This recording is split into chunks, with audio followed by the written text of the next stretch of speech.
I pity a country that would come up against us. The synergy with air, land, and sea forces and our ability to control the battle space and seize the high ground is devastating. All countries respect the power of the United States, and they respect how dominant we are in this region. And we get better and better and better.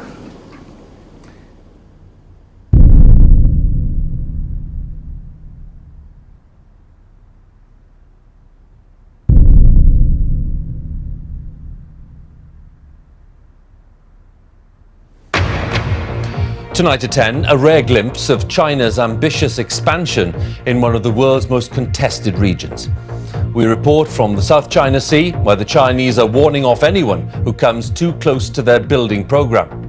We continue our look this morning at what China does not want you to see. The United States says the superpower is reclaiming land in the South China Sea. The fact that we're dealing with a situation right now where the U.S., has to be much more aggressive in dealing with the Chinese government. CNN has learned that the U.S. Navy is about to send a destroyer there.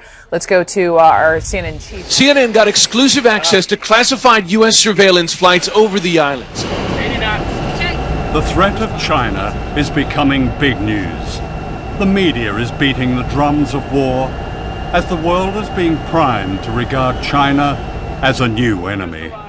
China's alarming creation of entirely new territory in the South China Sea is one part of a broader military push that some fear is to challenge U.S. dominance in the region. China is building airstrips in the South China Sea on disputed islands condemned by an international tribunal. This is now a flashpoint for war between China and America. What is not news is that China itself is under threat. These American bases form a giant noose encircling China with missiles, bombers, warships, all the way from Australia through the Pacific to Asia and beyond. I mean, if you were in Beijing looking out, you stood on the tallest building in Beijing and looked out at the Pacific Ocean, you'd see American warships. You'd see Guam is about to sink because there's so many missiles pointed at China. You'd look up at Korea and see American armaments pointing at China. You'd see Japan, which is basically, Japan's a glove over the American fist. I think if I was Chinese, I'd have a little to worry about American aggressiveness. And we have China surrounded, and we're doing more all the time to try and keep it surrounded and deepen that containment of China. But China presents a fascinating case of a country that is independent, doesn't have foreign bases on its territory, growing very rapidly, not as rapidly now as it did for 30 years, but still the second-ranking economy in the world. We have an adversary. And that adversary is China. And that adversary, unless there is dramatic reform inside China, will be our enemy someday. One myth, I think really that needs to be dispelled was that somehow China's aiming to replace America and gonna run the world. It's not. Well, first of all, the Chinese are not that stupid. The West, with its Christian roots, are about converting other people into their beliefs. The Chinese are not about that. It's just I'm not degrading the Western culture. I'm just pointing out the inherent nature, the DNAs of two different cultures. The Chinese 2,000 years ago built the Great Wall to keep the barbarians out, not to invade them. As the world's economic power moves rapidly to Asia, the response of the United States is to deploy the majority of its naval forces to Asia and the Pacific. This massive military buildup is known in Washington as the pivot to Asia. The target is China. The great power game in the 21st century is called perpetual war. For America's unchallenged arms industry, the annual prize is huge profits from almost $600 billion of military spending. Once an imaginary weapon on Star Wars, the electromagnetic gun is now reality. You're sitting there thinking about these next generation and futuristic ideas, and we've got scientists who have designed these, and it's coming to life. And the smartest weapons need enemies. As a Pacific nation, the United States will play a larger and long-term role in shaping this region and its future. I have directed my national security team to make our presence and mission in the Asia-Pacific a top priority. In one sense, is the US already at war with China? Yes, on the ground and in the air. The winner of the Nobel Peace Prize, President Barack Obama, has committed to trillions of dollars to our nuclear arsenal. He's committing trillions of future dollars to war in space. And we need an enemy for all this money, and China's the perfect enemy.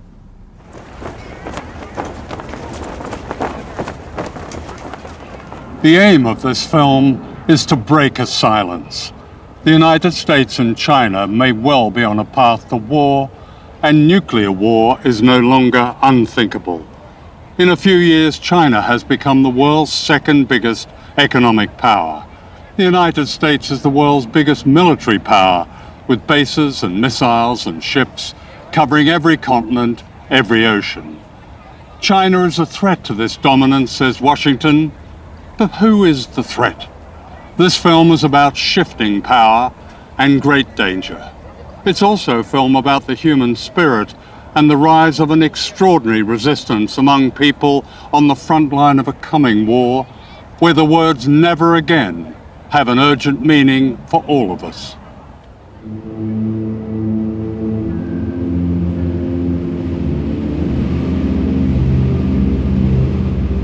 This is Bikini, the rim of an ancient underwater volcano in the Marshall Islands. With its necklace of 23 islands, Bikini is a place of beauty and silence and menace.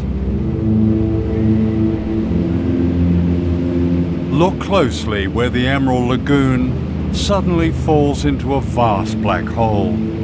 This is the crater of one of the greatest man-made explosions, the hydrogen bomb they call Bravo.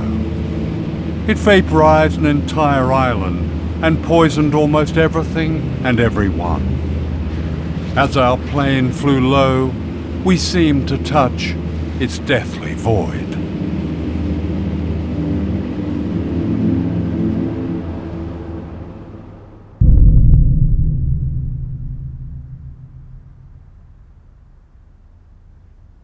The Marshall Islands lie in the vast Pacific Ocean between the United States and Asia.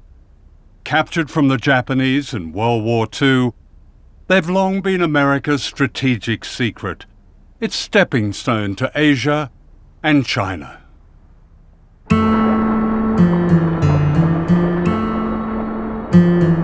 People here sustain themselves for thousands of years with abundant fish, breadfruit, and coconuts. They were skilled navigators who sail by the stars. Westerners might call this paradise. Ingat tayo di kual ke, ega mananteri, jangan kalang olip kai. Embelang iyan namin tanang anay to kanan namin. Kamanga to kai na kanay. Baru ko namin ang kilabero, pur. All that changed in 1946 when the United States took over the Marshall Islands as a trust territory, with an obligation to protect the health and well-being of the people. A nightmare began. The islands were turned into a laboratory for the testing of nuclear weapons and the people into guinea pigs. Crossroads, scene 24, take 2. In this propaganda film, the Bikini Islanders are being deceived. Unknown to them, plans were already underway to destroy their paradise forever.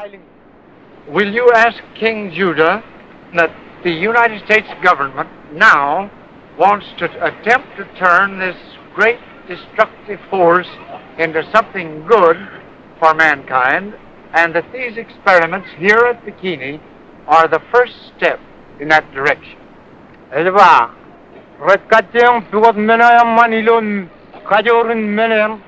Tell him that's fine. Everything being in God's hands, it must be good.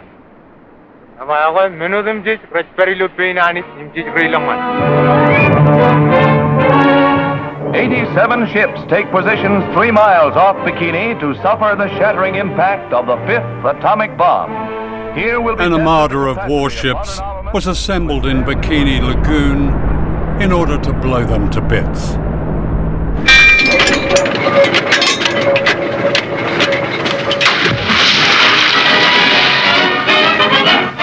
The decks of the 73 test ships anchored in Bikini Lagoon are scenes of feverish activity as scientists plot experimental programs designed to furnish data on blast effects of the mighty atom bomb.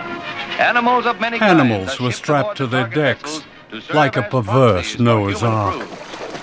The experiment was to see how they died, how they burned.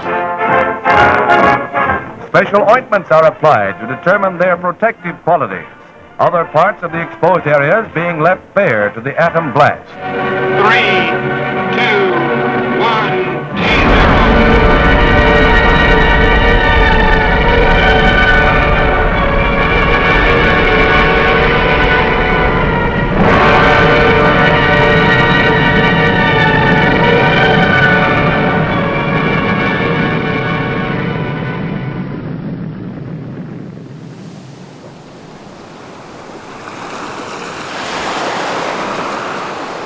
Yo ti bongonin rane o me aro la kwamwe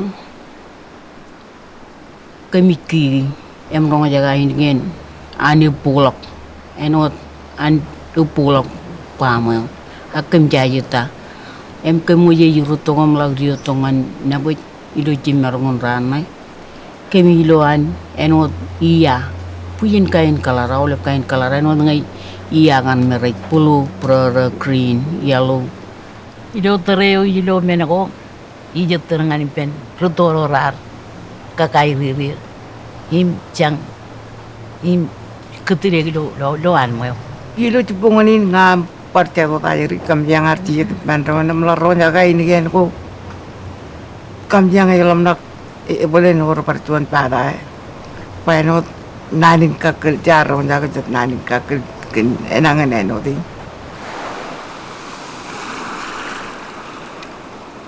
Being on Bikini today is disturbing ghosts. I struggle through the jungle to the bunker where they pressed the button at 6:45 on the morning of the H-bomb test.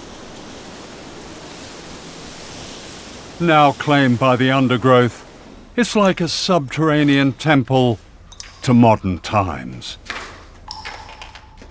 They drank milk-made powdered milk, smoked Lucky Strike cigarettes, and later this sign was erected that's beyond irony. It says, "Please leave this property as you find it. Thank you for your kindness and understanding."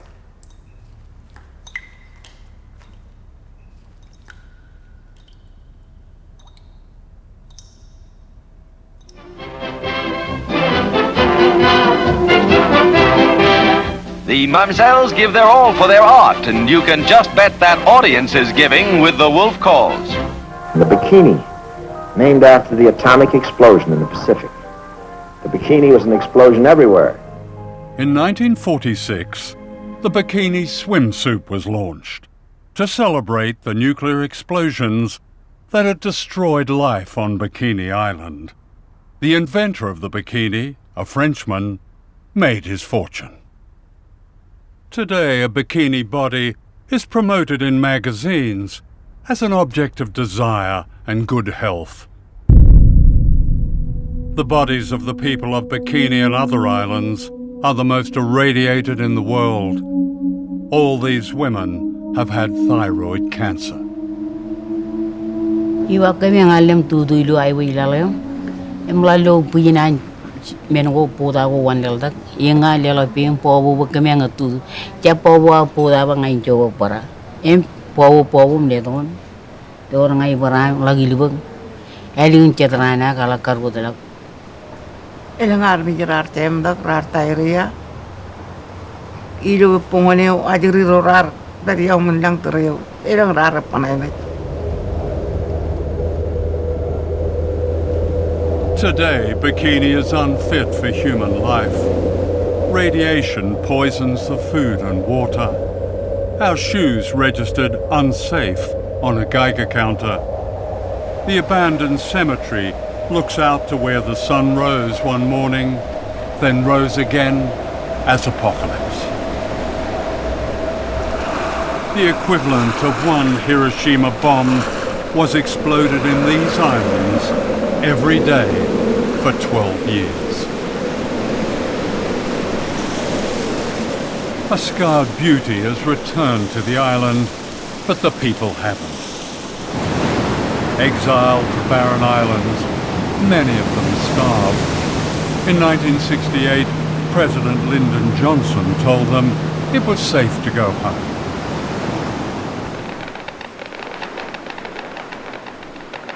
But it wasn't safe, and the US authorities knew it wasn't safe. Ijala ke minin tiamar karar kamana ngai cep accident aglukun molin karar tar do godin kokuri ijin ya eni gan eni im inkiye unair tongom enot program kana itu kan karana kaga yu chongan an cerwal pai jini pen aga karja accident manai. What happened as a result of the Bravo test was that a cover-up was launched very shortly after March 1. I mean, there's such a history of wrong information, outright lies, deception. There was no attempt to take the most conservative approach and make sure that everybody was okay. They knew where the radioactive fallout was going to go. And they took that risk and went ahead and detonated the bomb, knowing full well which way it was going to go. They still had an opportunity to evacuate, even on the day of the shot. But these people were not evacuated, we were not evacuated, and the people on Utrecht were not evacuated. So it only leads one to believe that, number one, the United States needed some guinea pigs to study what the effects of radiation would do. And that's a pretty strong indication that the United States knew that. It seems extraordinary. Here we are, this far into the 21st century, talking to people still frightened of all that nuclear fallout, all those tests, all those years ago.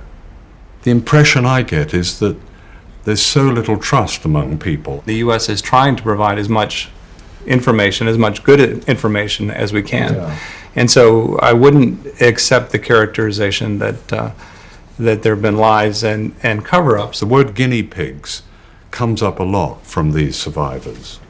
I would refer you to our embassy website on that. I've read it. And that question was looked at during the Clinton administration, and that was not the conclusion they came to.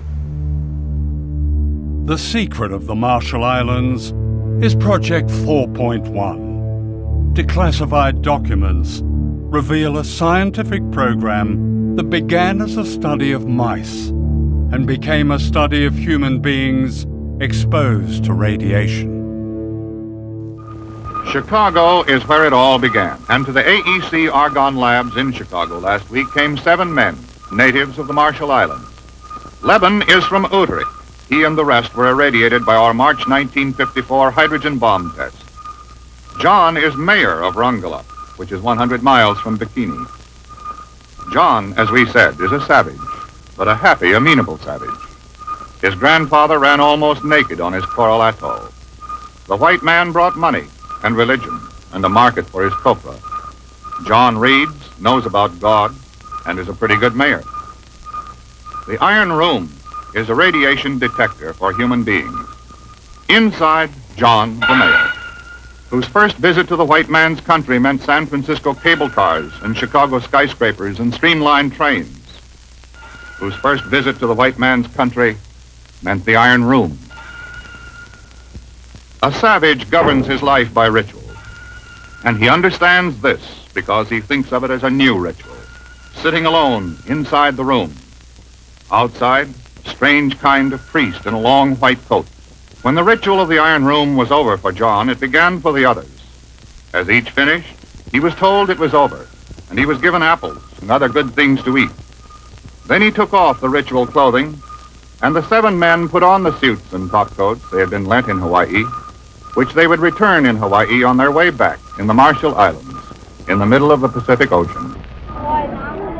United States government documents clearly demonstrate that its scientists conducted human radiation experiments with Marshallese citizens. Some of our people were injected with or coerced to drink fluids laced with radiation. Other experimentation involved the purposeful and premature resettlement of people on islands highly contaminated by weapons tests to study how human beings absorb radiation from their foods and environment.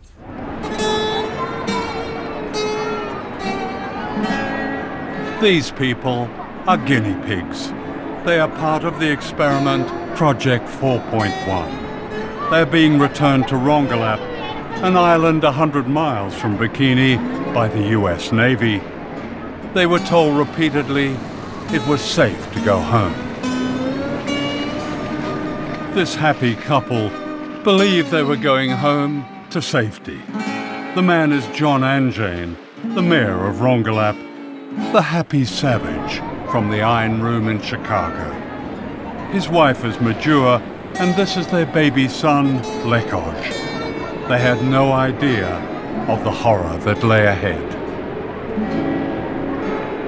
They are being returned to an island described by a US atomic energy official as by far the most contaminated place on Earth. He added, "It will be interesting to get a measure of human uptake when people live in a contaminated environment."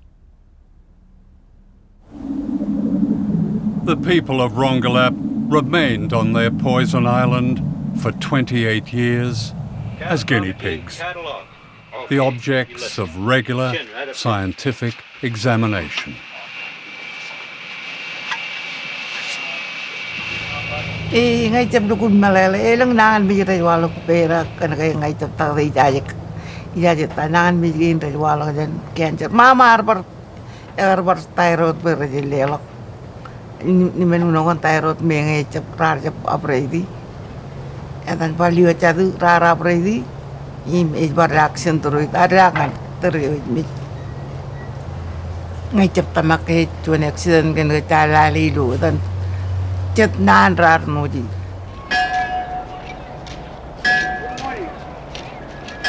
islanders pleaded with the US authorities to move them to safety as evidence emerged that the second generation, the children, were also poisoned.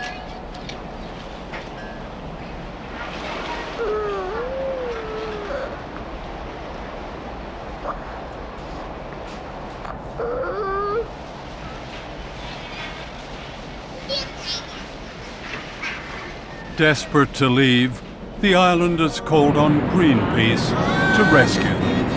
This ship, the Rainbow Warrior, moved the entire population to an uncontaminated island. They called it Operation Exodus.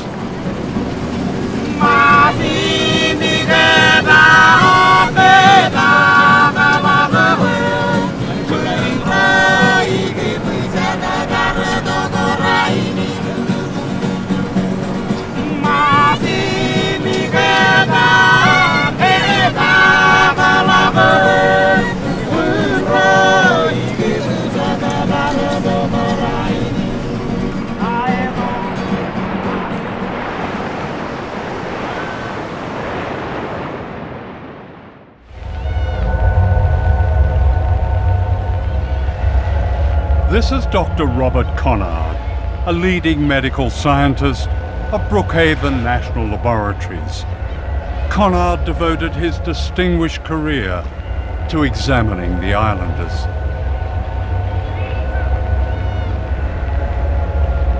He wrote, "The habitation of these people on the island will afford the most valuable ecological radiation data on human beings.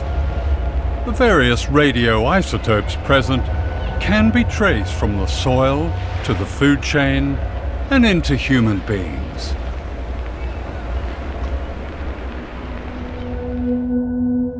Dr. Conard gained the trust of whole communities. When he brought the islanders to New York to be examined, he showed them the sights and had them over for a barbecue.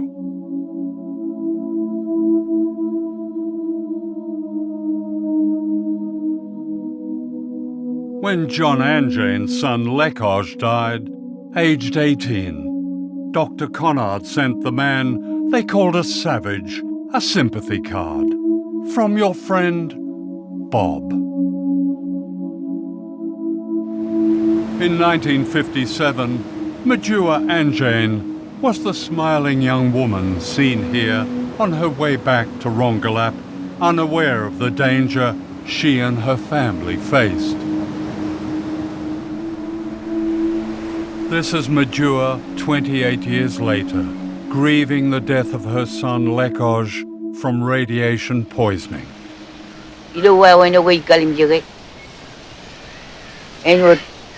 Chuan many nur eurar rurilul air kamanure. Eor break gagni ni jawle bin yenuri. Nagarbat enor power than ring mujidi. Ilang chicken enor puraga toru jawle ben chicken wouldn't did pen. Pura wagare chicken pen. Many doing many nur. Imilo terrain itu agal kalim jawa when I jarbale arjuan minuilun eroika kenge ila kalim jawa when I jarbale nun mini nur bacik jalok wewin ewe yang in menyo ala bagalam nakaga oleh ben minuin dik kun ribelle we rar ko kuralar ngundi im mujidi wayare kakini ni jidu why when I tell you, many nur budget. And when many Kalamalau and Gaga olive right.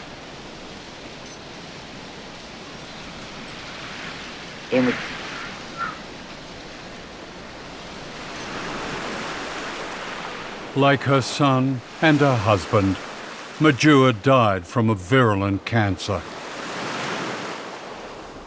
I don't see any great clinics that have been established by, if not the Department of Energy, certainly not by the US government. There's a clinic downtown in Mountro. There's also a whole body counter. You can have the plutonium in your body measured as well. Anyone can for free.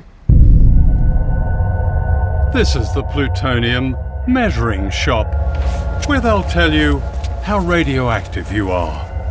People waiting to be tested are welcome with a video showing their islands being blown up.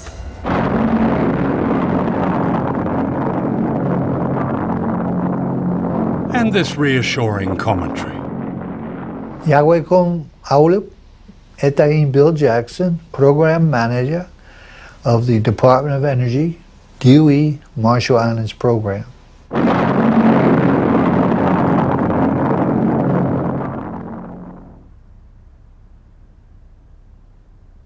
This is Rinok, a refugee from the poisoned island of Rongelap, whose family owned land and lived a secure, prosperous life. Now she lives in a shack in the capital, Majuro, with her children and grandchildren. She has no water, no sanitation. Alam ka na rin ang pagkurente ni ngayon na natin bukod kaya naman natin kurente ni machiverwache. Emi juta kajan chuani mo yung mujaka. And power, she has electricity. Yung murmuring ko na chuwi. Ito charin. In 1986, the United States granted limited independence to the Marshall Islanders on condition that they accepted a mere $150 million compensation for the damage caused by nuclear testing. A claims tribunal was set up and soon ran out of money. An appeal to the US Congress more than a decade ago still awaits a reply. Ilagay pag icap kariri ngaray menen merong paglalu na yun nakalabay kadoray rang nay par uyaki mga.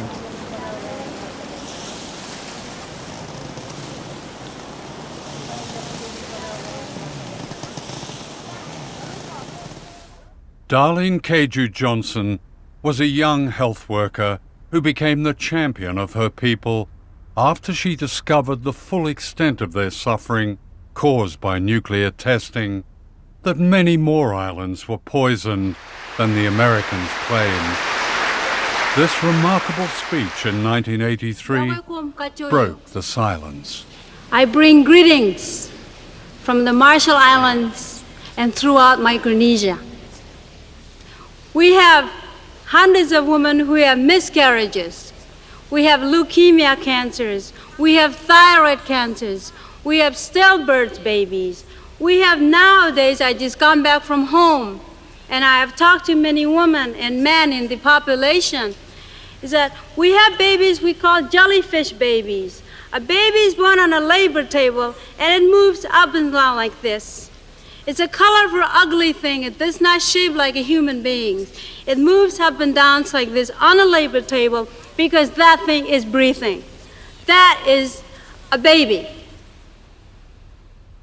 In 1982, Darlene married Giff Johnson, the author of this tribute to his wife. Darlene was one of the liveliest, most entertaining individuals that I have ever had the pleasure of knowing. She was a voice for the voiceless. Like so many Marshall Islanders, Darlene died of cancer, age 45.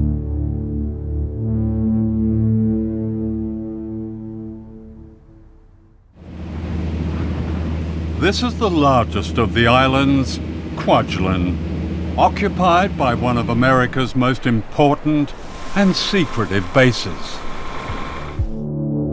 Known as the Ronald Reagan Test Site, it's a missile launch pad that commands the Pacific Ocean all the way to Asia and China.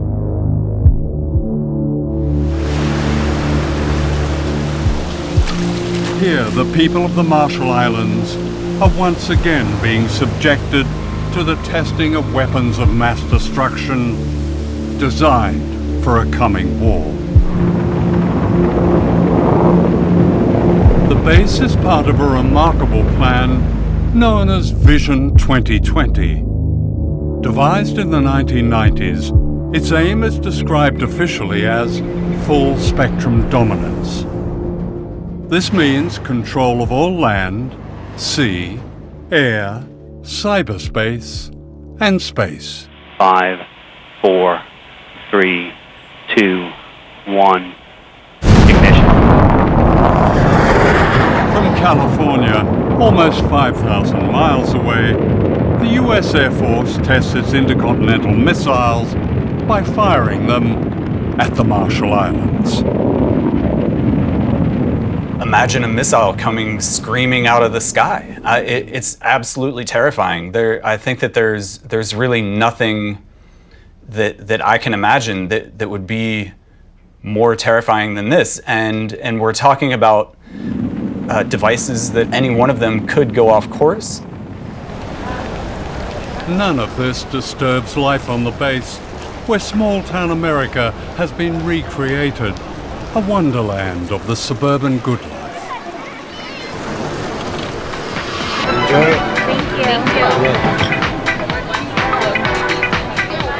Fabulous. But there's nothing better than living on a tropical island. I pretty much have beachfront property, you know? It's great. I love it here.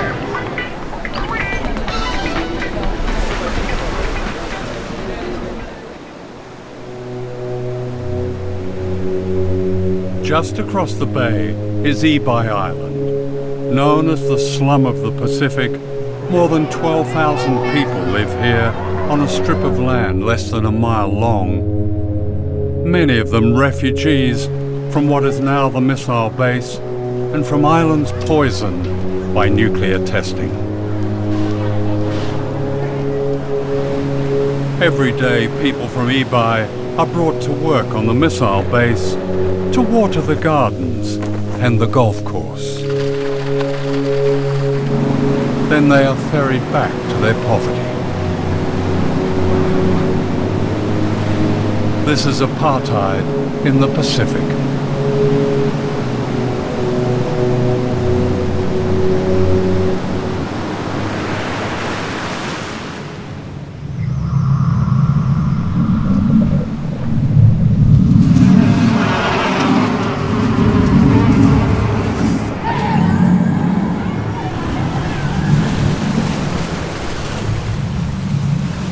Ibai needs a lot of things. What? Medicine, Getting medicine. education, and job. Vegetable and fruits. Vegetable and fruits. Yes. Here we are, it's a tropical island, and you need vegetable and fruit. Yes. Fish, vegetables, and fruit were once abundant on Ibai. Today, fish is contaminated by toxic pollutants, says the Environmental Protection Agency.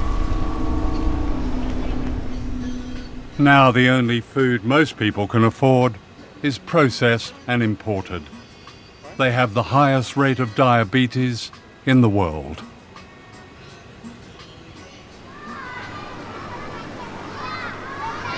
When someone gets really ill, do they go to the hospital over on the base? Because they've got a pretty modern clinic over there. They don't treat them with medicine. They just go there for taking the blood and then x-ray. So what happens when somebody is seriously ill? They cannot do anything. The most consistent example given is the example of the Ronald Reagan missile site and Ibai next to it. On the Ronald Reagan missile site, there's a vivid example of the United States, golf courses and swimming pools and all kinds of amenities.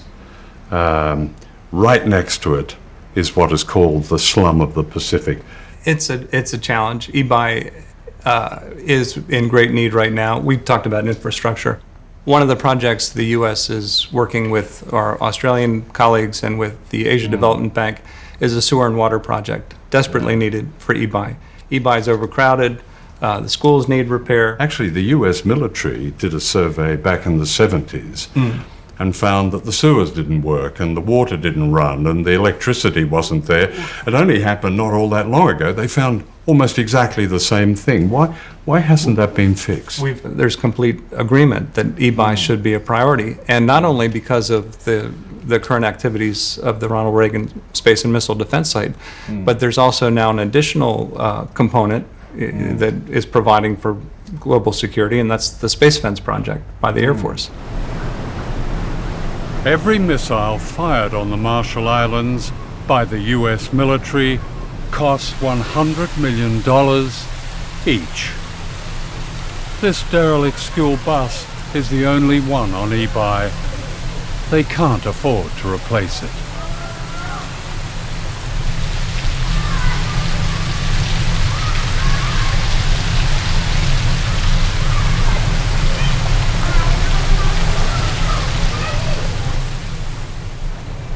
The base is not good for us. The people of Marshall Islands, we have no need for it. It's being used to test missiles to fire at countries like China. Yes, and anywhere else if they want to. What would you like to see happen there? I want our land back.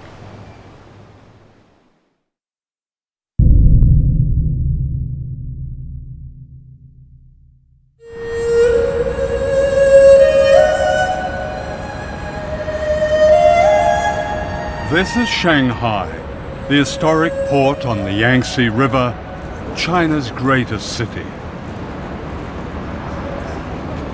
I had arranged to meet the American author James Bradley, whose latest best-selling book, The China Mirage, reveals an extraordinary hidden history of American power and modern China. It was almost illegal for someone like me to know a Chinese for almost all of American history. The Chinese came to America to mine gold and build the railroads, and Americans decided we didn't like the competition. So in 1882, we had the Chinese Exclusion Acts, which kept the Chinese out of the United States for about 100 years. So you have the largest population in the world that can't come to the United States. So at just the point we're putting up the Statue of Liberty saying we welcome everybody, we were erecting a wall saying we welcome everybody except those Chinese. Fear of a rising China today is the latest chapter in a history of propaganda that presented the Chinese as uncouth and infantile.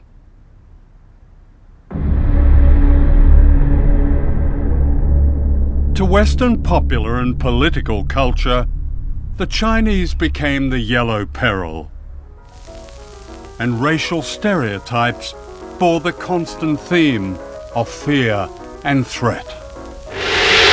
Boris Karloff as the evil Fu Manchu, his passion for power twisting his brilliant mind as he revels in the horrors of human sacrifice and torture. Behind the mask of Fu Manchu. This caricature of an entire people concealed another agenda: opium.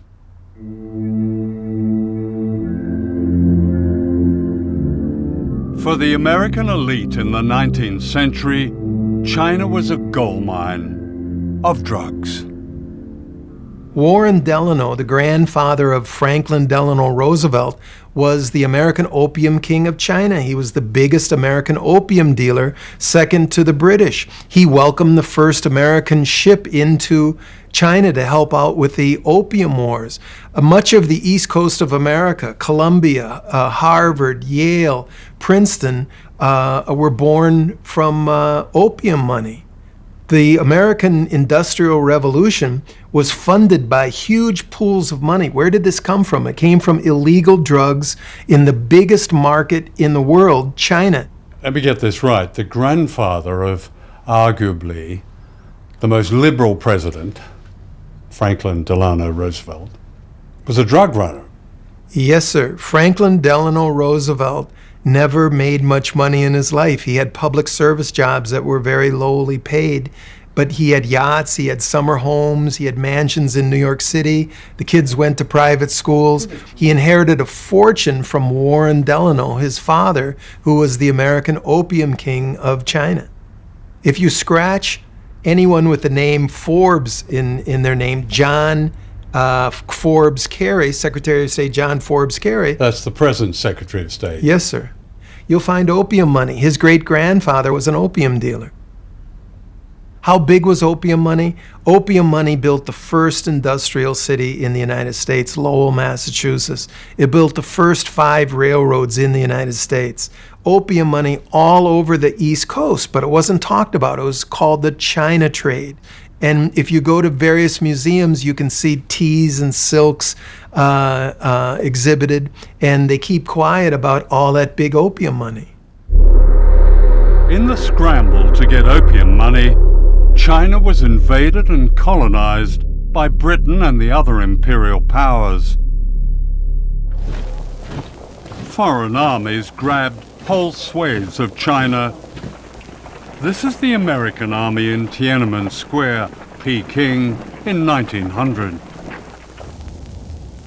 Great cities like Shanghai were taken over and declared concessions, and foreigners lived a life of privilege and luxury amidst terrible poverty imposed on the Chinese.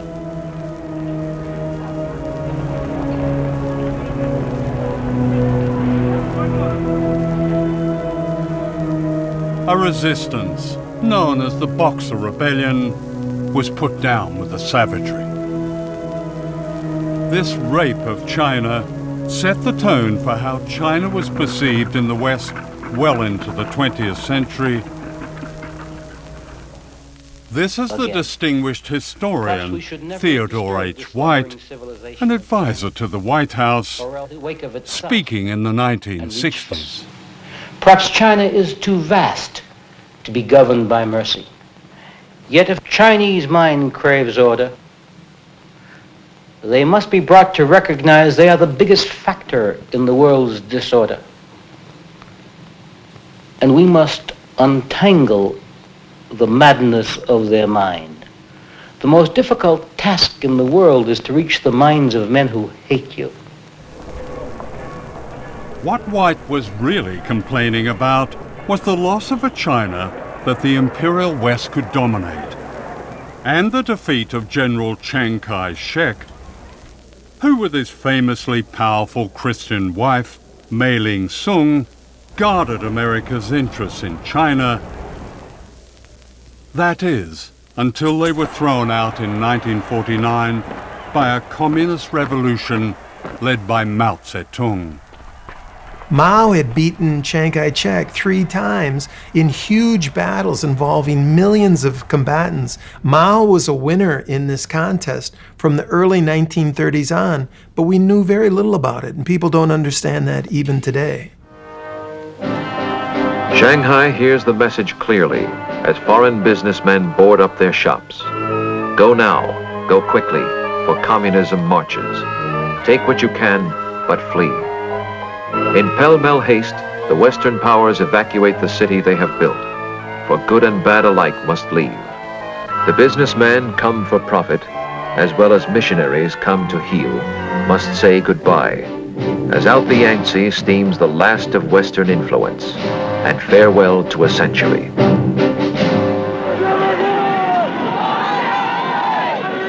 Even today, it's difficult to understand the paranoia ignited by Mao's revolution. As we look at China on the map, we can see that China is the basic cause of all of our troubles in Asia. I believe that for the sake of our safety, it is necessary to be prepared for the possibility of a Chinese missile attack on the United States. One of the myths about Mao is that he was an implacable enemy of the capitalist West.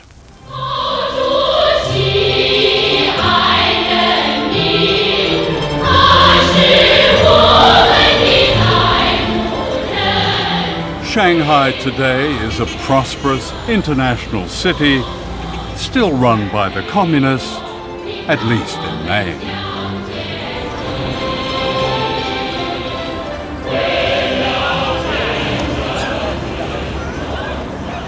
When I was last in China more than a generation ago, the loudest noise was the tinkling of bicycle bells. Mao had just died, the streets were dark, the universities were closed. The chaos of the Cultural Revolution had given way to a great silence. "We're exhausted," was the freest comment I heard. Coming back, the change is barely comprehensible. Here in Shanghai, the freedom bears no comparison. Yes, there are issues with human rights, especially the right to speak against the state and challenge its power. Since I was last here, millions of people have been lifted out of poverty, many of them into an entirely new middle class. This epic is still barely understood in the West, or should that be willfully misunderstood? The truth is that China has matched America at its own great game of capitalism, and that is unforgivable. One measure of China's new capitalism is the Uran Rich List. This league table of China's mega-rich is published by Rupert Hugenworth, an old Etonian whose Chinese name is Huran.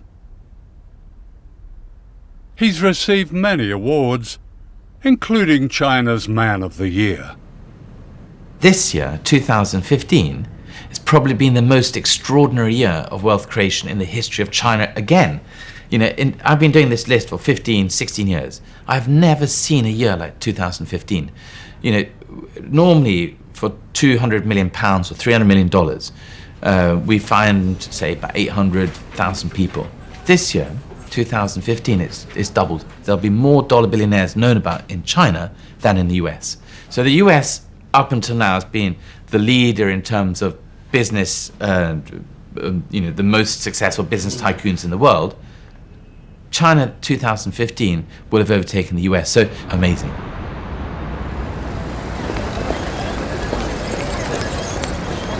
Modern China is full of telling ironies, not least this museum that was once the house where Mao and his comrades secretly founded the Communist Party of China in 1921.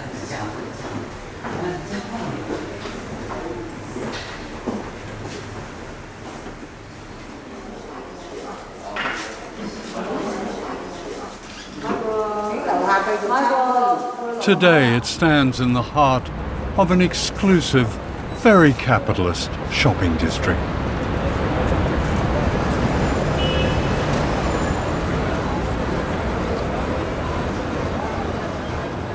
When you leave this shrine to China's Great Revolution, you're confronted by a surreal spectacle.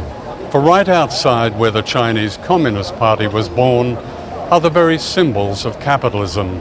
Starbucks, Apple, Cartier, Dolce & Gabbana, and down there perhaps the free market's greatest triumph, bottled water that ensures you live young, costing £6 for a small bottle in my hotel. Would Mao spin in his tomb if he was here? I'm not so sure. Hidden history is always a key to the truth. 5 years before his great communist revolution in 1949, Mao sent this secret message to Washington. China must industrialize, wrote Mao. This can only be done by free enterprise. Chinese and American interests fit together economically and politically. America need not fear that we will not be cooperative. We cannot risk crossing America. We cannot risk any conflict.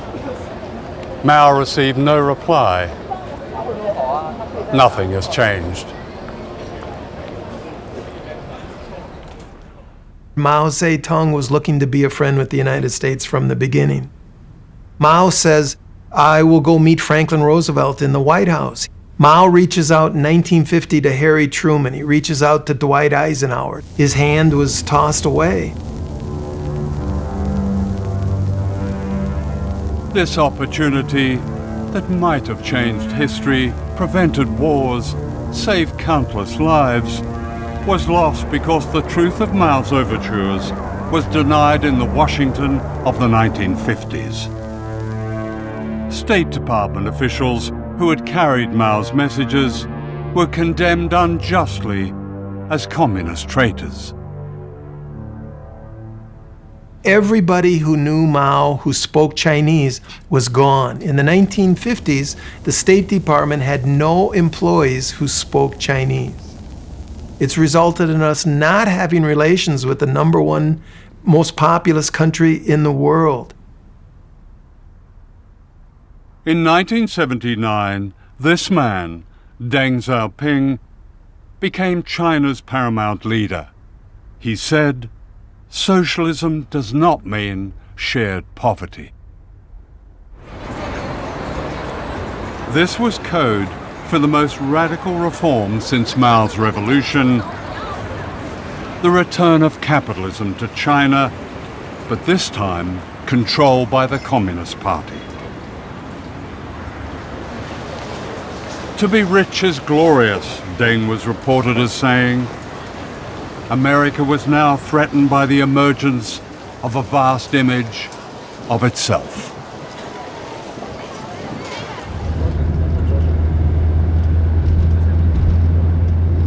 This is one of the many very exclusive gated communities in Shanghai, where an apartment is one of the prizes of the new communism.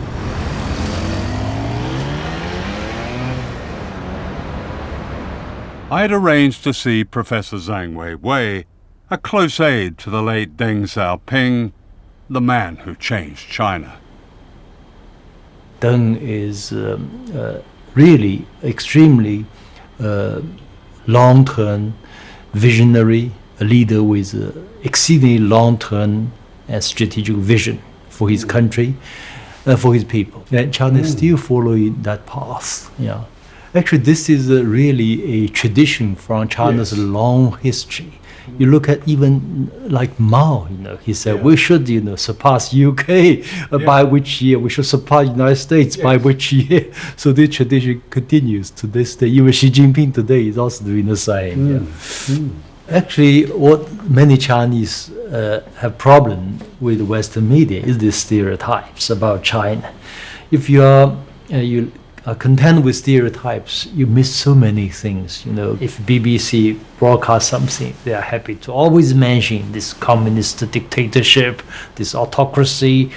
No, actually, with this kind of label, you cannot understand this China as it is.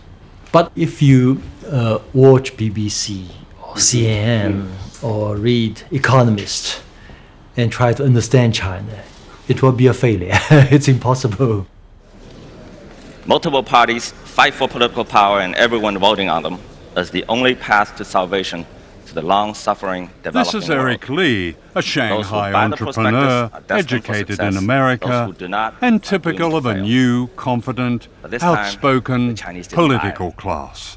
Now in China, there are a lot of problems, but at the moment, the Chinese, the party state, has proven an extraordinary ability to change. I mean, I make the joke how in America you can change political parties, but you can't change the policies. In China, you cannot change the party, but you can change policies. So in the 65 or 66 years, China is being run by one single party, yet the political changes that have taken place in China in this past 66 years have been wider and broader and greater than probably any other major country in modern memory. So in that time, China ceased to be communist. Is that what you're saying? Well, China is a market economy, and it's a vibrant market economy, but it is not a capitalist country. Here's why. There's no way a group of billionaires could control the Politburo as billionaires control American policymaking. So in China, you have a vibrant market economy, but capital does not rise above political authority. Capital does not have enshrined rights. In America, capital, the interest of capital and capital itself has risen above the American nation. The political authority cannot check the power of capital. And that's why America is a capitalist country, but China is not. This is the ironic title of a best-selling book by Zhang Lizhe, a journalist and critic who lives in Beijing. Many Americans imagine that the Chinese people live a miserable, repressed life with no freedom whatsoever. That's not quite true. If you speak to many ordinary Chinese people, they will tell you they feel their life are quite free. Some 500 million people being lifted out of poverty, and some would say probably 600 million people. That's a great achievement. For many Americans, the yellow peril has never left them. I think there's a fear about China. Of course, there's a fear of China's rapid rise, but it also has a lot to do with China's the label as a communist state. China's objectives are modest compared with their weight. They're not trying to run the world. They're not even trying to run Asia Pacific. I think they want to keep America from dominating the Asia Pacific. So they have what they believe is their rightful place in Asia Pacific because of long civilization, long history, and their size. So their objectives are really modest compared with their capacity. The wealth, the new wealth in China, they often say this is the product of self-made entrepreneurial skill. Yeah. But is it not also the product of the exploitation of people at the bottom? What are known in China as migrants, but they're not really migrants, they're Chinese. If you really, go to talk to these migrant workers, you will find quite surprisingly, over the past 5 to 7 years, they have experienced a greater income increase than any other social groups. China not a class society. But China is a class society. These are the homes of migrant workers, people who build and service the new China.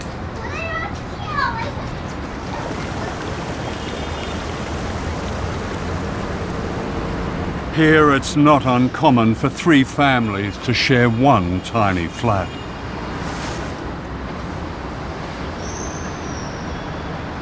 You would associate a socialist country with equality, but unfortunately, since the reform has started, China has become one of the most unequal societies in the world. The income gap is widening. Government, I feel, have retreated some of the responsibilities, left the market to take over, but the market does not always treat women kindly. Some private companies, they would just refuse to hire child-bearing age women. And sometimes when women become pregnant, they will sack them because they don't want to pay the maternity leave. And in fact, the income gap has grown much bigger between men and women. Your old boss, Deng Xiaoping, presided over the bloodshed in Tiananmen Square. What would you say to the survivors of Tiananmen Square? Because so many of those did fight for what they saw as democratic change in China. In 1989, there were 2 political forces. One was those represented by the Chinese students. Their hero was Mikhail Gorbachev, who happened to be in Beijing. Their slogan was, Soviet Union's today, China's tomorrow. So the idea was political reform first, other reform second. Otherwise, China would be hopeless. And Deng's message was the opposite. He thought Gorbachev was an idiot. He thought, China must have economic reform first, other reform second. This priority must be set clearly. Unfortunately, at that particular moment in 1989, the 2 political forces could not reach a compromise. So definitely a tragedy occurred. It was more than a tragedy. It was a massacre, of which the memory remains a raw presence in modern China. Why does the Chinese state still fear the few who speak out? And I'm thinking of Liu Xiaobo. Exactly. I mean, this man won the Nobel Peace Prize, and he's in prison. He's violating Chinese law, by a big margin. So actually the freedom of expression, similar views are aired by many people, but he's really going to the extreme. Liu Xiaobo challenged the government to implement democratic reforms and has spent a total of 13 years in prison. Why can't a confident China accept a criticism like that? So Nobel Peace Committee makes huge mistake. They owe the Chinese an explanation. If you cross the line, you violate the constitution, you violate so many laws, you should be punished.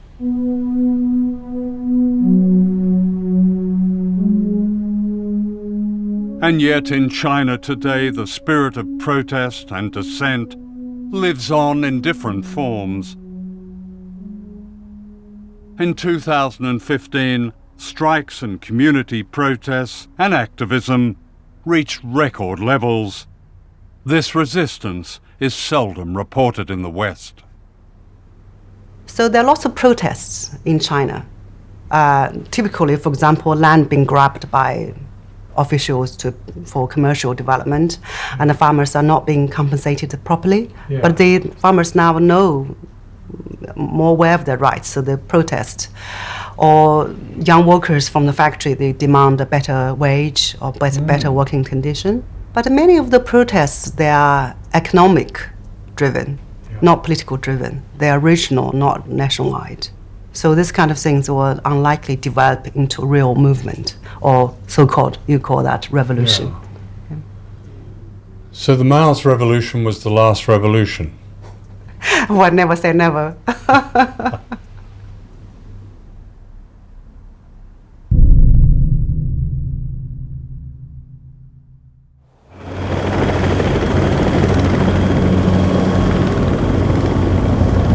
The Japanese island of Okinawa is occupied by 32 military installations.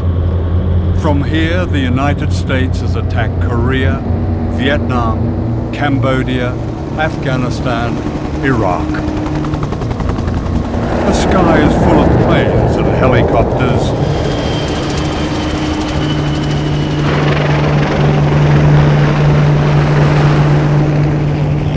Wherever people go, they are fenced in and told to keep out.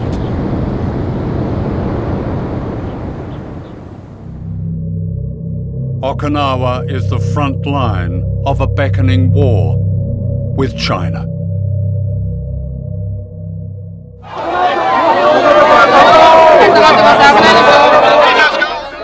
Aged 87, Fumiko Shimabukuro is one of the leaders of a non-violent resistance that's challenging Washington's pivot to Asia.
Fumiko is a survivor.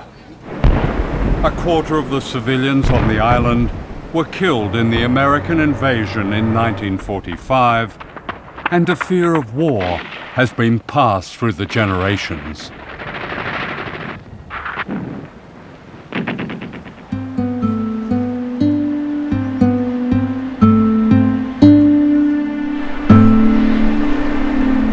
Today, those who witness these horrors live in a place of extraordinary beauty, surrounded by coral reefs and a unique marine life.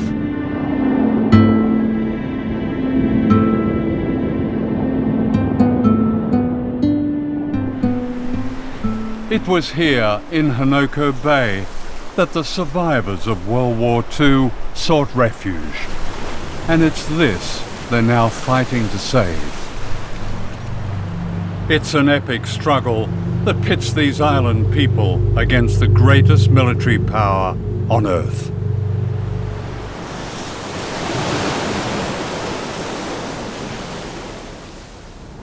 This is the office of a former governor of Okinawa, Oto Masahide. What he has done is create not so much a museum, but an appeal to the outside world to understand the resistance in Okinawa, to understand the suffering, to read its hidden history. It begins in 1945 when the Americans invaded. Here is General MacArthur arriving in Okinawa. A second invasion happened 10 years later in what became known as the Bulldozers and Bayonets campaign. American forces seized prime agricultural land, burned farmhouses, and killed livestock. The dispossessed people of Okinawa marched the length of Japan, appealing for help. This wall is devoted to a resistance in Okinawa that never ceases. Everywhere people go on the island, they are confronted by this sign. It tells them they must not go past this fence topped with barbed wire. These fences run like great ribbons across the island, and the bases themselves cut swathes across Okinawa. But all around them are people with this continuing demonstration, this continuing resistance. And they have a message. It's people of the world. Watch what Japan and the US are doing. Don't let them force the bases on Okinawa.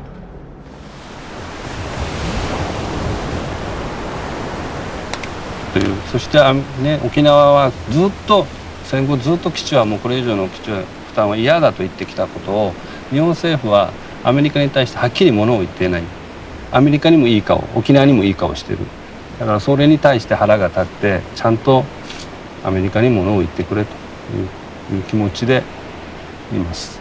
だからここにジュゴンの保護区を作るためにはここに基地があったらできません。だからその基地はですね、国がもたらされてくるという民話があります。でその民話の中にジュゴンがですね、担い家内の幸からその幸を担い家内からその死者をですねがやってくるというふうに言われています。その担い家内から死者を連れてくる時にですね、ジュゴンの背中に乗ってくるというふうに言われているんですね。All this will be lost when much of the bay becomes concrete runways for bombers at Camp Schwab, the huge US Marine base behind this fence.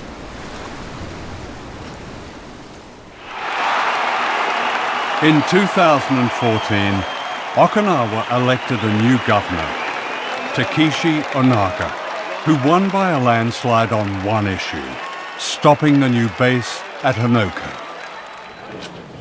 This was election night outside the American base at Camp Schwab. ああ、明日です。こんばんは。はい。ありがとう。ありがとう。ありがとう。やったー。やった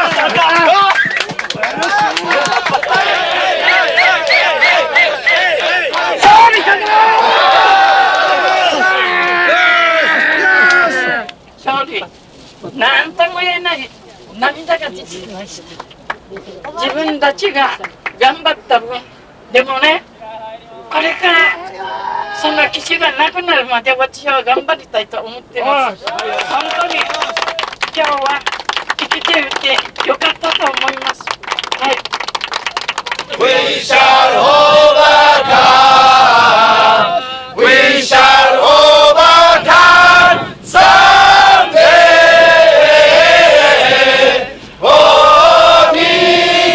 In my heart, I do believe we shall overcome someday.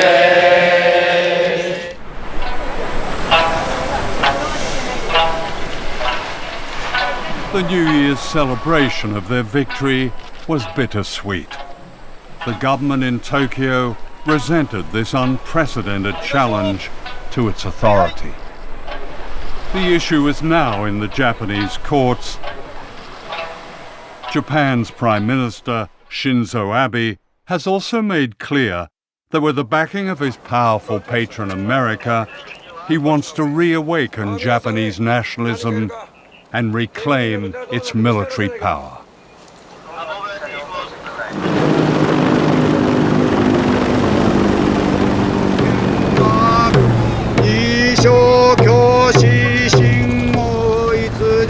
While we were filming this ceremony outside the base, on a day when people paid respect to their departed loved ones, giant American helicopters circled above us, intimidating as always.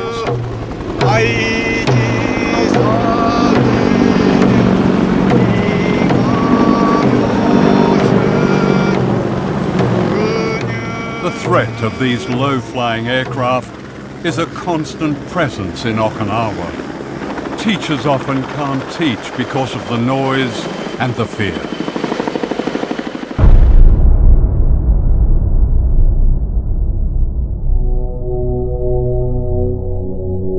This was the carnage when an American fighter crashed into a primary school after the pilot had ejected to safety.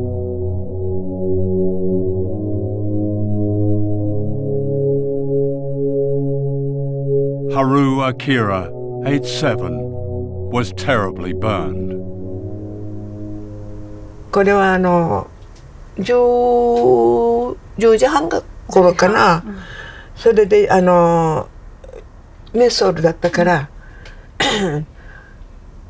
マスターサードかな、その方が石川に教授って時落ちていますのでメモリ校に行ったんだけどどこにいるか分からなかったんですよ、その当時。でそれ人から「あきらくんは病院中部病院に行ったよ」という人が「あきらはあっちにいますよ」と言って知らせて行ったから焼けているようにして焼けてもう一目見るだけでも苦しくても全くヤギさんが焼け焦げている状態でした。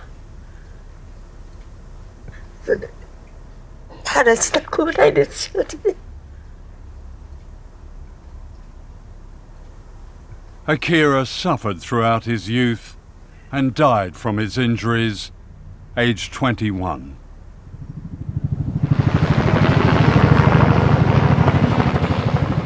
Another tragedy waits to happen on Okinawa. US military aircraft have been involved in 44 accidents on the island. The latest threat is this hybrid plane, the Osprey, notorious for its safety issues.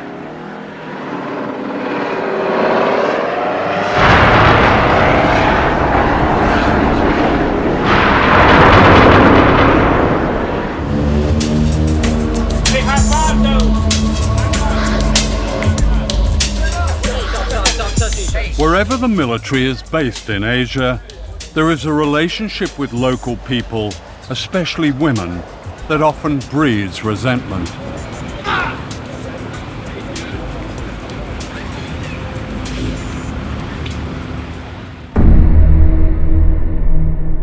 In Okinawa, this resentment ignited a riot in 1970. Scores of American GIs were pulled from their cars, which were set alight.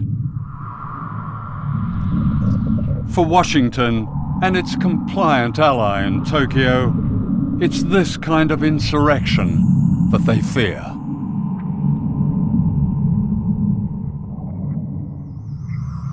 During the making of this film, a young woman was raped and murdered, allegedly by an American military contractor from one of the bases.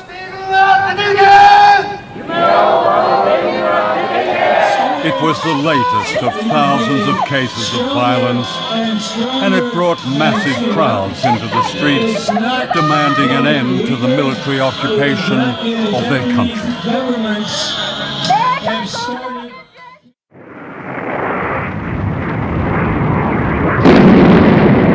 This is a MACE missile, designed to carry a nuclear warhead.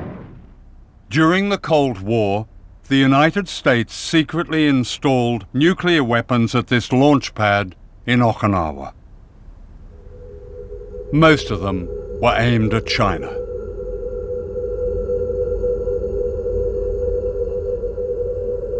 Today, the nuclear missile site is run by a Buddhist organization, the Soka Gakkai, as a peace museum.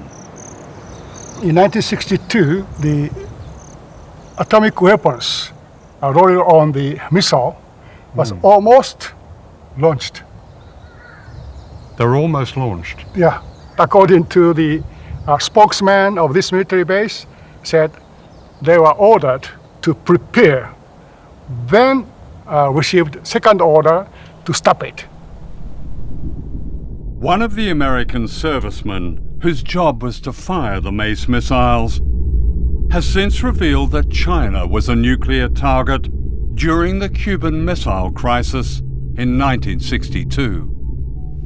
We were told that we had to launch all the missiles, but we only had one missile headed towards Russia, and we did not see why we should have to involve the other countries. The captain suggested that everybody crack the doors open, so it would take less time to launch a missile if the doors were cracked open.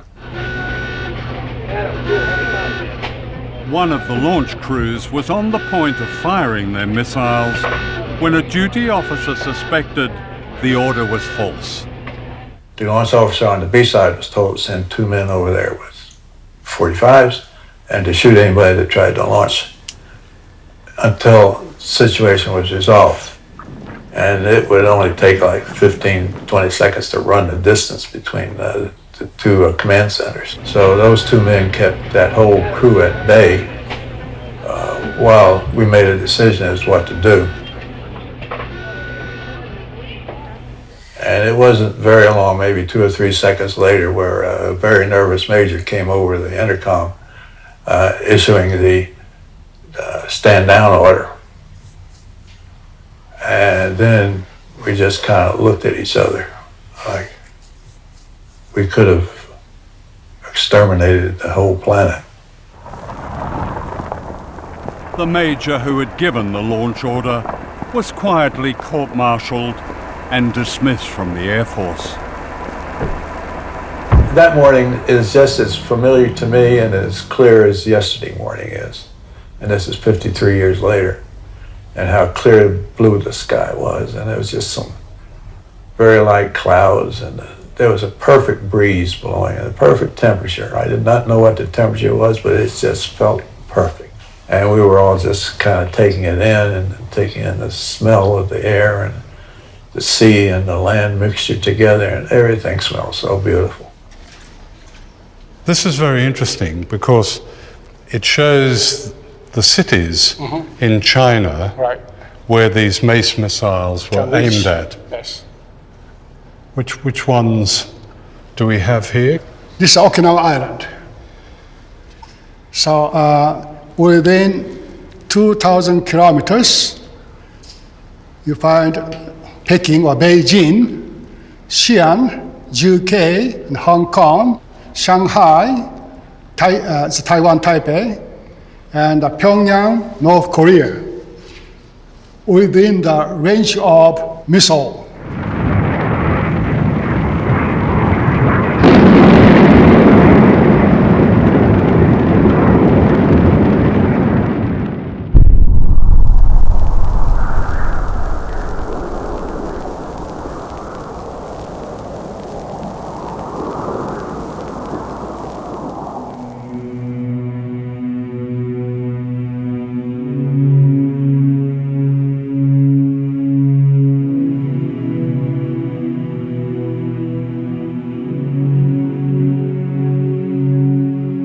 This is the work of the Okinawan sculptor Kinjo Minoru. It's a tribute to the suffering and resistance of the people of this island.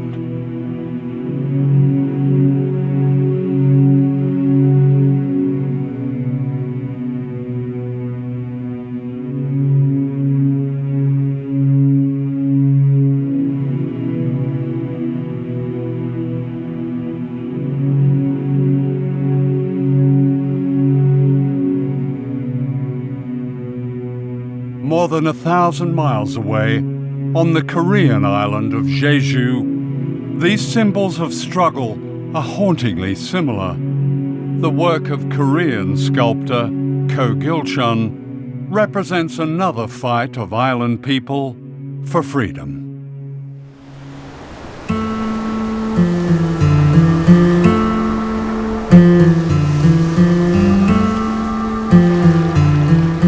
A semi-tropical sanctuary of unusual beauty, Jeju Island is a World Heritage Site. The government of South Korea declared it an island of world peace.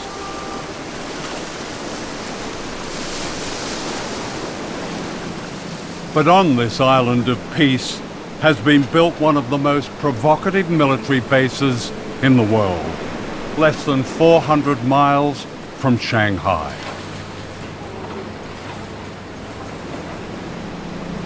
Like Okinawa and the Marshall Islands, this is America's front line in its so-called pivot to Asia. Here in once unspoiled Ganjung village, the South Korean Navy has built a base for American aircraft carriers, nuclear submarines, and destroyers equipped with the Aegis ballistic missile aimed at China's defenses. China's lifelines to the world in oil, trade, resources depend on shipping that comes through choke points like this. The U.S. pivot into the Asia-Pacific is really intended to create the ability to put a loaded gun to the head of China and say, you know, you will do as we say, otherwise we will be able to restrict, we will be able to shut down, choke off your importation of oil and other resources.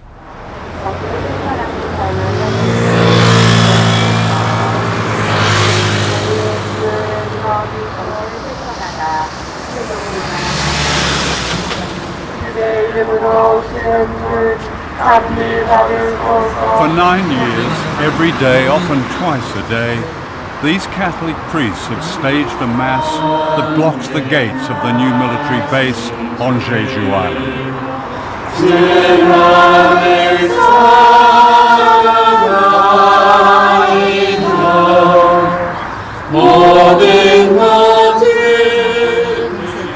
In a country where political demonstrations can be easily banned, unlike powerful religions, the tactic has produced this spectacle of resistance.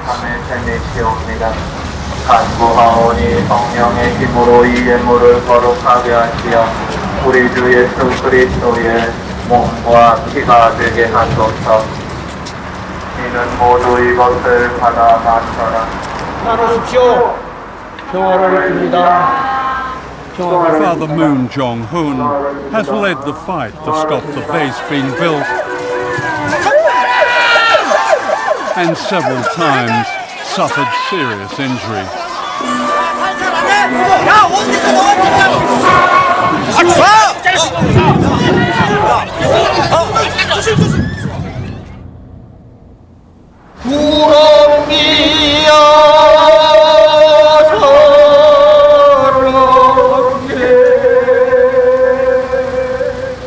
I sing 4 songs every day, before Mass, during the Mass, at the end of the Mass, and the end of the Rosary. Yeah. The content of the song is very beautiful. The writer and the composer is the musician from this island. So I love him very much, and he gave me the song that I practiced. And I became a master to sing that song because I practice every day. Well, you sing it with such passion.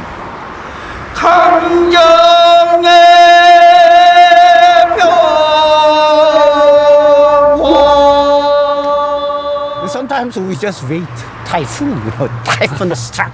Do you sing then? Do you have a mass when the typhoon strikes? Oh yes, during this. No exception.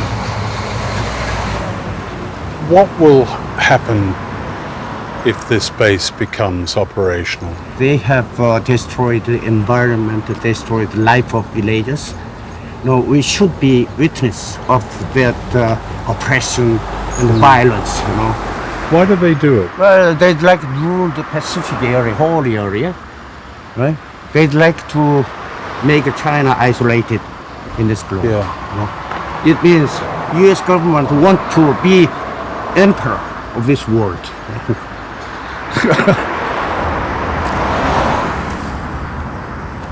Meanwhile, a Quaker called Mr. O joins them with his own ritual of protest, accompanied by an artist called Wildflower.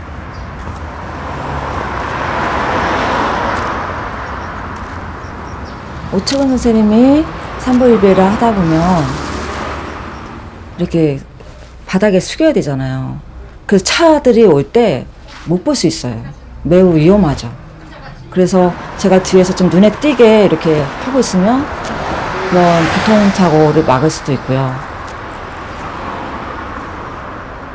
저도 제 바느질이 명상이라고 생각하거든요.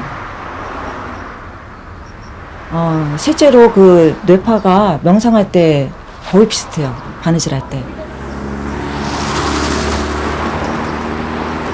저는 저 해군기지가 명백하게 미국의 전쟁기지라고 생각해요. 그래서 대칠과 더불어서 우리나라 한반도 남쪽, 전쪽, 서쪽으로 미군 기지가 들어있어요. 그래서 저는 이 제주가 마지막 이 이 서해안 쪽으로 전쟁 벨트를 지었는데 그 벨트의 맨 마지막이라 생각을 해요. 그럼 당연히 이거는 중국이 겨냥하고 있기 때문에 중국과의 분쟁 또는 이쪽 동북아의 평화를 정말 위협할 수 있는 그런 기지라서 이게 가장 큰 위험이라고 생각을 해요.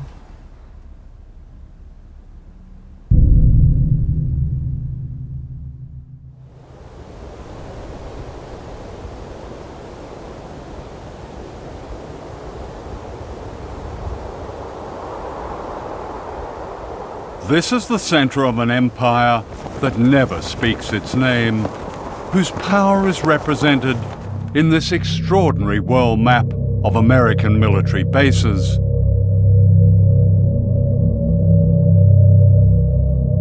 "4,000 bases in the United States, almost 1,000 bases spread across every continent." The archipelago of empire, the bases that we have around the world, hidden in plain sight, are the real territory of our empire. But at the same time, we maintain independent governments in Japan or South Korea or Germany. They don't have autonomy when it comes to foreign policy. So it's a very sophisticated and effective system whereby we pat ourselves on the back for helping to midwife democracy in Japan and Germany and South Korea and various other places, while keeping the lid on in that we don't know what these countries would do if they were fully independent. And the beauty of this system is that most people pay no attention to it at all. They think it's just a natural occurrence to have 50,000 American troops in Japan. There's no country that has better anti-imperial cred than the United States, and we are not trying to recreate the glories of the British Empire. We're arguing that the world is round. We have a global policy, and all nations have global rights. No ocean has ever been dominated the way the U.S. dominates the Pacific. Navy and Air Force. They claim in the Pearl Harbor headquarters of the Pacific Command, they claim to be responsible for 52% of the Earth's surface. And when you look at their logo, it shows an eagle over the Aleutian Islands with one talon coming down somewhere near Seattle and the other coming down right over Beijing. So Beijing looks at a network of bases, a real archipelago of empire that's been built up since the Korean War.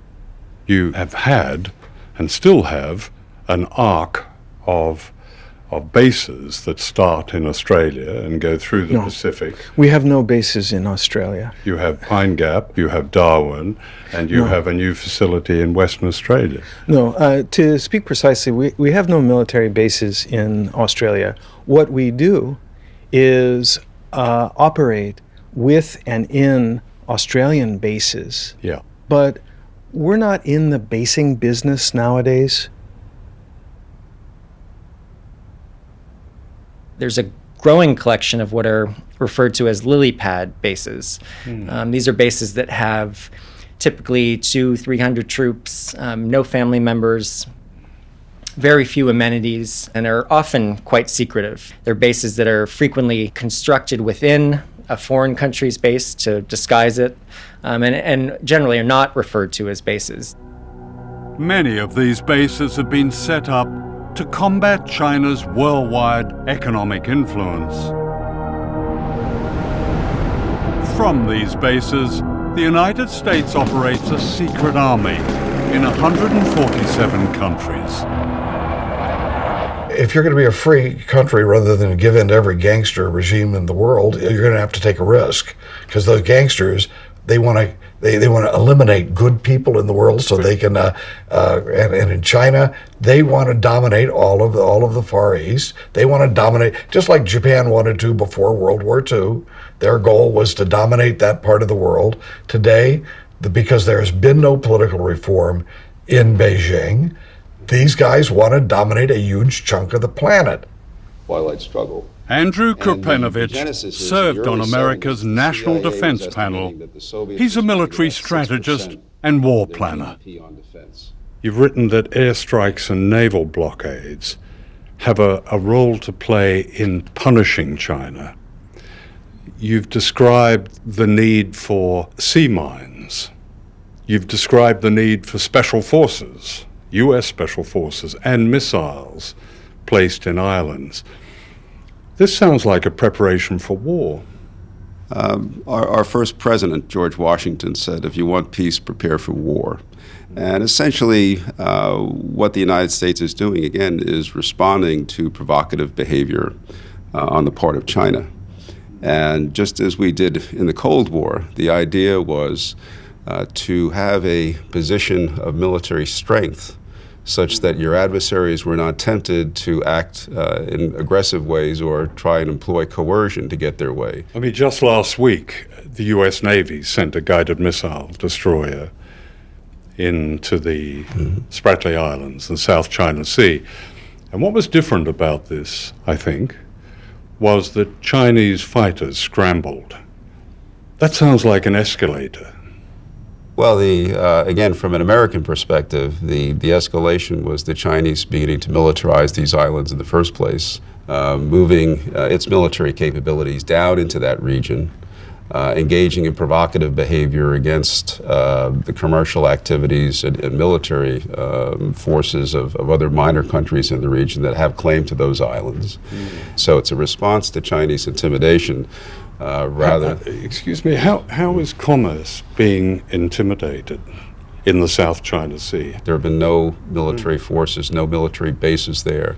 The Chinese... Except the United States military bases. Not in the South China Sea, and not even in the Philippines, because the United States withdrew its forces in the Philippines. But the United States is back in the Philippines. The Philippines and the United States have announced 5 different locations scattered all throughout the Philippines where U.S. troops will be stationed on a rotational basis.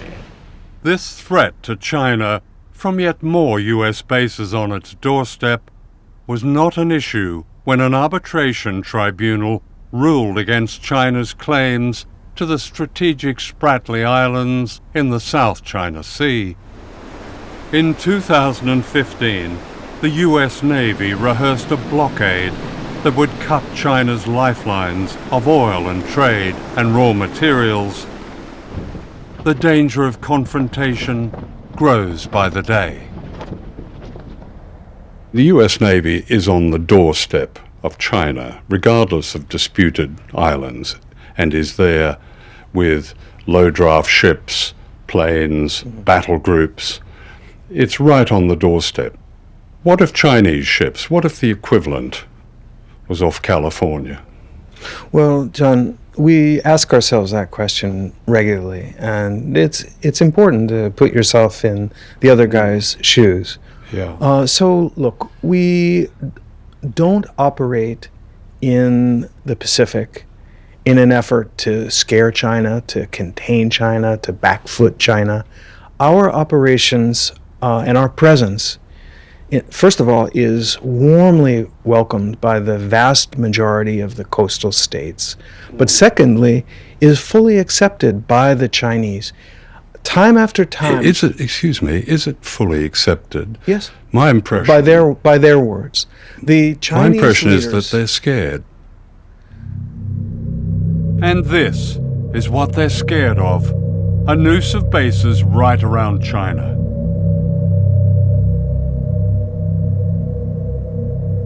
Missiles, bombers, drones, warships, a provocation of war.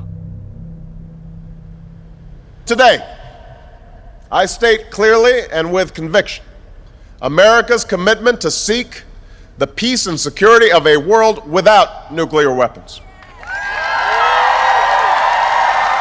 Under Obama, nuclear warhead spending has risen higher than under any president since the end of the Cold War.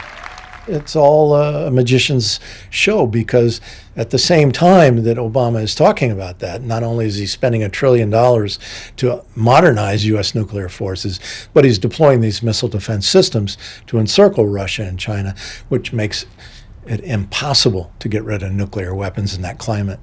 Everybody wants to look like they're tough. See, I got to be tough. I got to show you. I'm not afraid of doing anything military. I'm not afraid of threatening. I'm a hairy-chested gorilla, and you don't want to look like you're weak. So what you do is you talk more and more aggressively, and if you don't want to do it yourself, because you maybe think it doesn't look very presidential, you let somebody under you do the talking. And we have gotten into a state.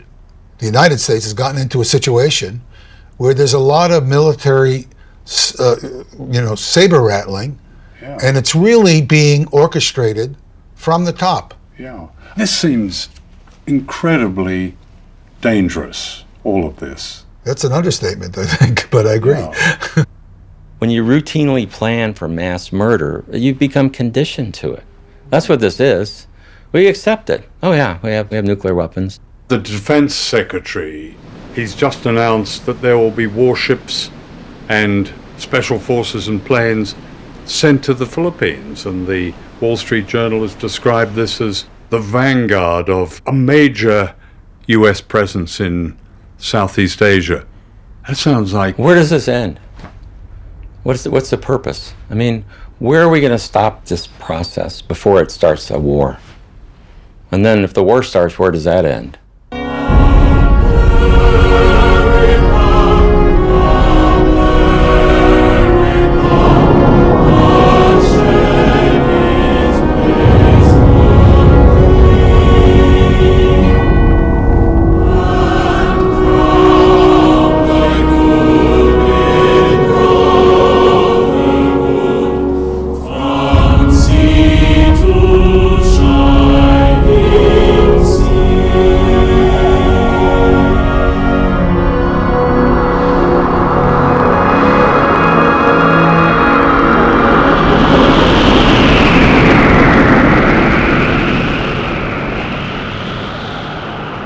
The scientific studies that I teach by the scientists that predict that the Earth can be made essentially uninhabitable from nuclear war, the scientists have been begging the Obama administration, well, they wouldn't say begging, but they've made multiple requests to meet with them and discuss these predictions because they're peer-reviewed studies, and they've been turned down over and over again.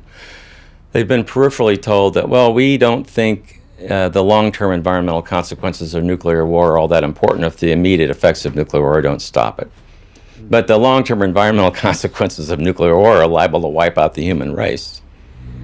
In one exchange, nuclear exchange between the US and China, what could be the consequences?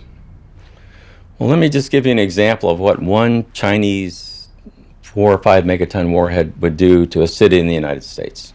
If it got through, the detonation of that weapon over a city would instantly ignite about 600 or 700 square miles on fire. And within 20 to 30 minutes, all of those fires would coalesce into a single gigantic firestorm. There would be no escape from it, so all the people there would perish.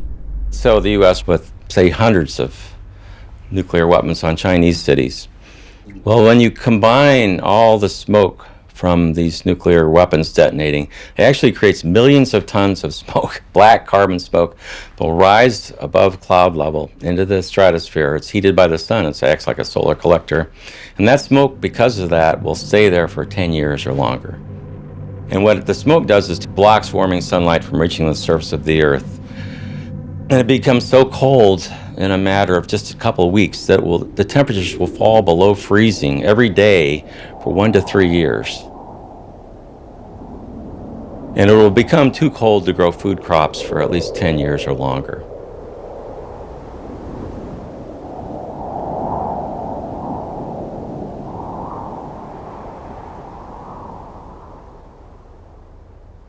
I mean, there's like a total disconnect with the changing world.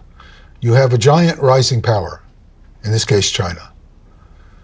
Why would you expect a giant rising power to not want to have more control over its destiny?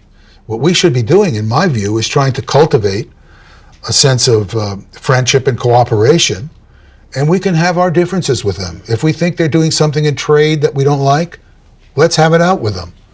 But this saber rattling is the worst thing we can possibly do.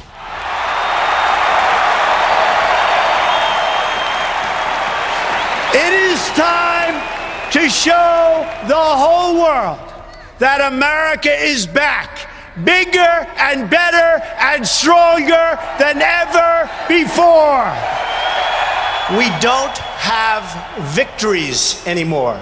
We used to have victories, but we don't have them. When was the last time anybody saw us beating, let's say, China in a trade deal?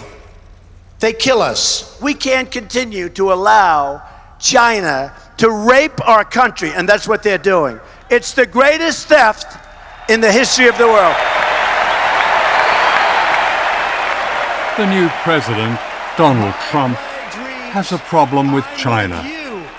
The urgent question now is, will Trump continue with the provocations revealed in this film and take us all to the edge of war?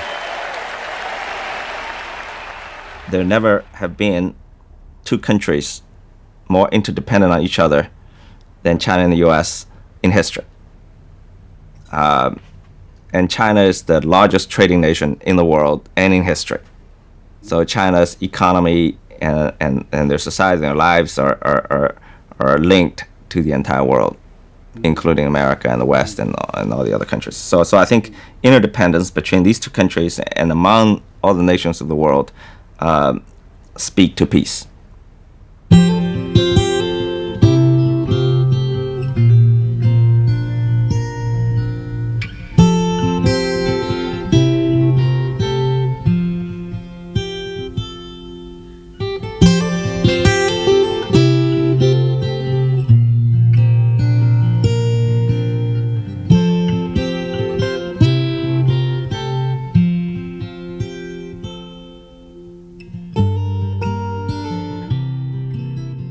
We don't have to accept the word of those who conjure up threats and false enemies that justify the business and profit of war if we recognize there is another superpower. And that's us, ordinary people everywhere, like the people of Okinawa, Jeju Island, the Marshall Islands, China, the United States. By speaking out, they deliver a warning to all of us. Can we really afford to be silent?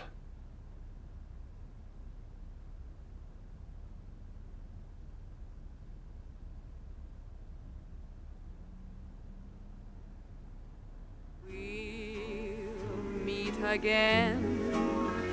Don't know where, don't know when, but I know we'll meet again some sunny day.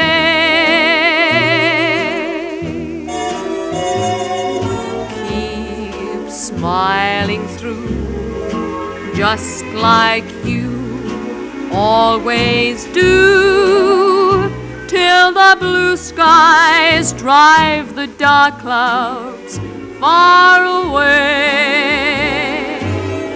So will you please say hello to the folks that I know? Tell them I won't be long. They'll be happy to know that as you saw me go, I was singing this song. We'll meet again. Don't know where, don't know when, but I know we'll meet again some sunny day. We'll meet again, don't know where, don't know when, but I know we'll meet again some sunny day.